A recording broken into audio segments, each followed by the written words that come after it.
Braddon Snape's a Newcastle-based sculptor. His latest body of work is inflated steel sculptures. They start off as flat sheet, which he cuts to shape and then welds edge seams. They're then inflated using compressed air.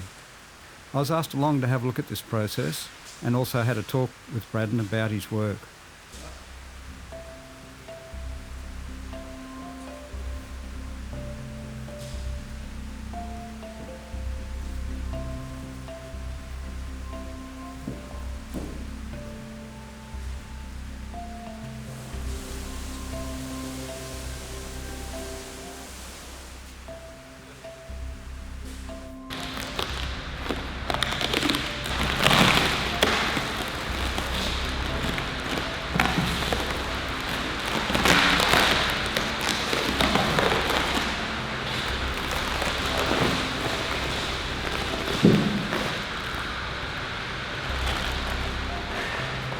I guess a few things led me down the path which eventuated in this new direction in my work.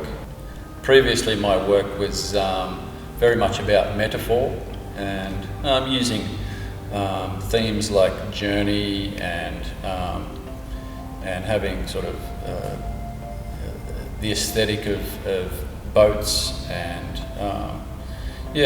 forms, minimal kind of forms. And I was very interested in doing large-scale work that engaged the viewer or the participant physically, so they could actually potentially sort of move in and through the work.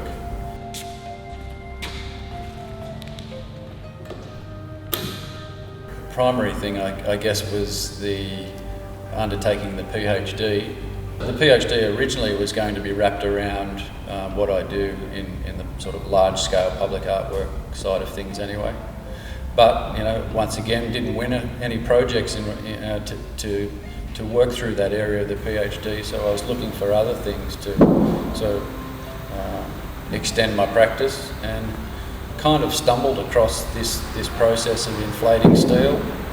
And once I inflated the first inflation, as soon as I did that, I kind of knew that this would be the start of a whole new direction. It was such a sort of, for me, it was such a remarkable process to witness. I just knew straight away it was going to take me off on this new direction.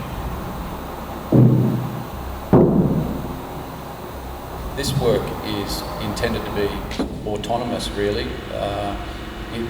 The resultant works are all about the process, the material process, the force of air forming these works is so much what the outcome of these works is all about.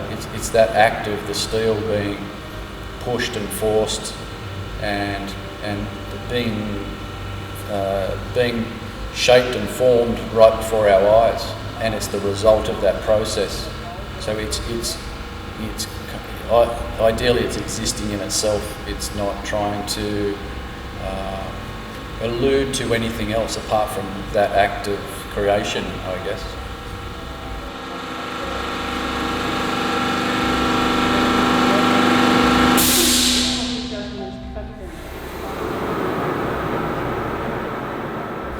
The thing I really like about this work, it's given me a real sense of freedom. My previous work was fairly controlled and thought out, and particularly the large work, it was planned out over a reasonably long period of time. Now this work, which I've been developing probably for nearly 3 years now since I did my first inflation, it still has control, but I've given over a lot of control compared to my previous work. So it's a lovely balance between me understanding the process, and the more I do it, the more I understand the process and the kind of results that I'm going to get. But I have a fair idea of what's going to happen every time I do this. But there's always this element of chance or the unknown, as in how the material is going to behave. The material, depending on the shape that I choose, the combination of curve or straight line or convex, concave curves, all those relationships between surface area and so on, they all dictate how this thing might inflate. And then I might add sort of clefts or seams to make the material behave in a certain way for my liking. So it's a real sort of conversation, or a real sort of dance with, you know, what I know and what's going to happen, and what I'm sort of imposing on the material with what the kind of magic of this process throws at me. And that's what I enjoy so much about it.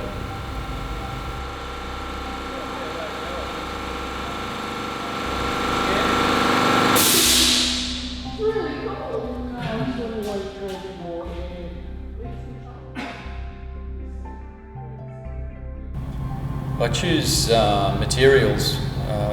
I'm sort of choosing two different types of materials in the exploration of this work.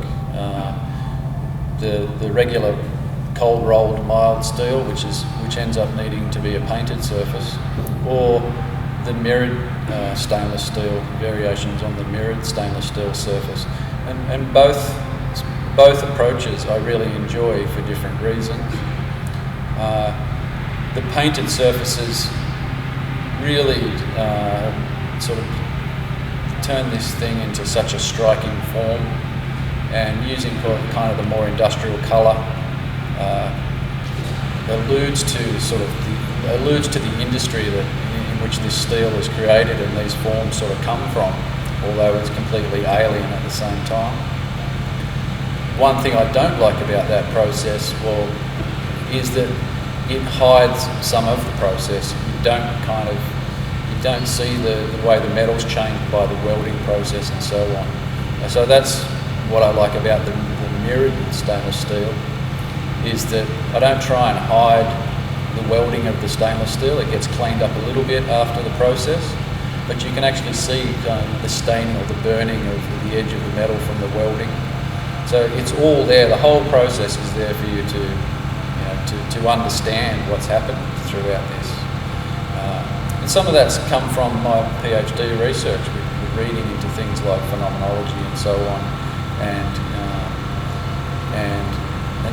just the raw materiality of the process.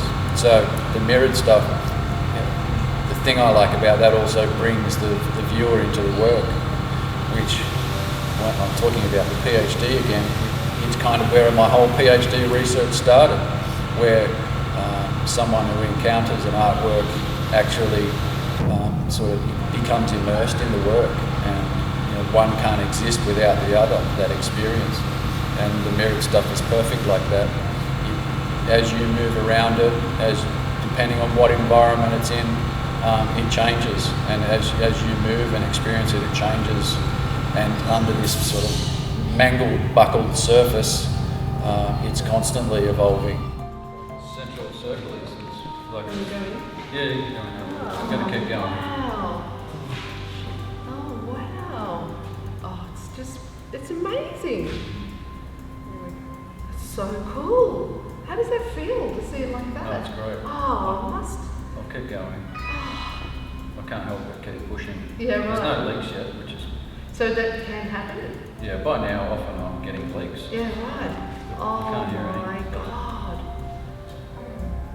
So yeah, potentially sometimes with one like that little yellow one over there, they sort of, see how it's folding over, Yeah. they fold over. And then they start. This work that I've been developing has been working towards a show at Maitland Regional Art Gallery opens in September. So it's been really 3 years of this development of this inflation process, gradually building up and resolving what this show might be. The title for the exhibition at Maitland is Materiality Performed, and I think that's an indicator of one way I think about this work. It is the performative aspect of how the work is created right before your eyes, which is really exciting and exhilarating for anybody to witness, to watch this thing, this thing, form in front of their eyes. And it's exhilarating for me every time. I've done it many times now, but still every time it's exhilarating. And I kind of equate it to action painting, like the sculpture version of Jackson Pollock, laying down paint, dribbling paint. It's kind of the sculpture version of that, being in the moment. Although there's some planning about the form and shape that I'm originally starting with, that being in that moment, inflating and deciding how the materials, being responsive to how the material's behaving, and then deciding how far to push it, how far am I willing to push it, and then that moment where I say, okay, stop, that's enough. That's probably it. Right, so we've got a big leak here. You can see there's still a lot of pressure in there. So it'll come back a little bit. Oh, it'll, yeah. A little bit. All that pressure. Ease back a little bit, because it's always got to go past that point, the crescent hole, but I'll take this off now. I showed you with the bigger rectangle there where it go really heavy in the middle. Yeah. Whereas this one didn't so much because I actually scalloped out the side. Oh, right. The controls it more. Yeah, right. So try things like that.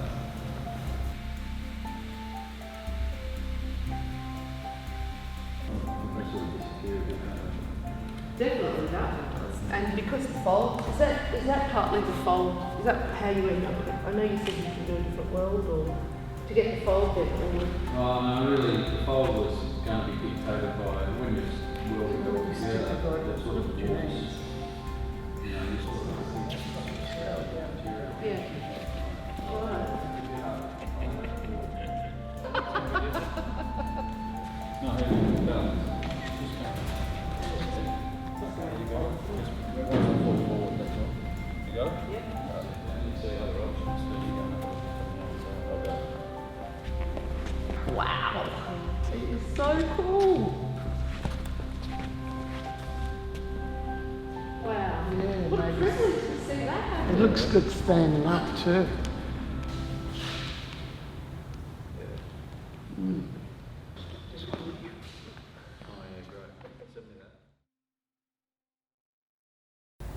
Recently I secured a large project for Maitland City Council. So it's been perfect timing for exploring this inflated steel process. So I'll be inflating these large mirrored stainless steel cloud forms for this project by the river at Maitland. So I'm very excited about that. There's lots of work to go for that, but that's something to look forward to in the next 12 months or so, the results of that.